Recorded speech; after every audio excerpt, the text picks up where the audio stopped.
సుధామాధవి గారు ఆవిడ యాస్పిరెంట్‌గా నేను టికెట్ దక్కించుకోవటం కోసం రూ. 7,00,00,000 ఇచ్చాను అని చెప్తున్నది కూడా రైల్వే కోడూరు కూడా ఎస్సీ నియోజకవర్గం. అవును.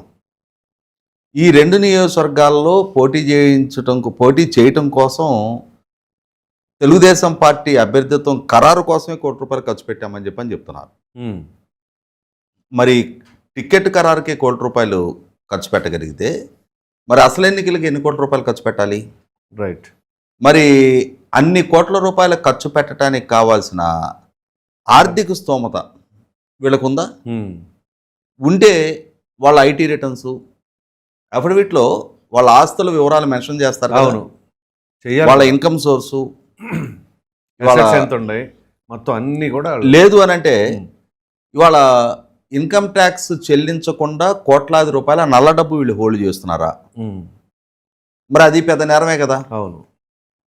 ఇవాళ ఒకటి టికెట్ దక్కించుకోవడానికి పలానా పార్టీకి రూ. 1,00,00,000 చెల్లించామని చెప్తున్నది ఒక నేరం.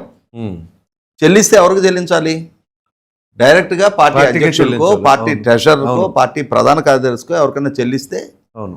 ఆ చెల్లించిన సాక్ష్యాధారాలు ఉంటే ఖచ్చితంగా ఈ ఆరోపణలు చేసిన అర్థం ఉంది. ఎవరో దారిని పోయి దానేళ్ళకి ఇచ్చి పార్టీకి ఇవాళ కేశినేని చిన్ని గారికి ఎంపీ టికెటే ఖరారు కాల. అంటే ఈయనకి ఎమ్మెల్యే టికెట్ ఖరారు కాని నాటికి ఆయనకి ఎంపీ టికెట్ కూడా ఖరారు కాల. అప్పటికి తెలుగుదేశం పార్టీలో ఆయనకేం కీలక పదవులు కూడా లేవు. అవును.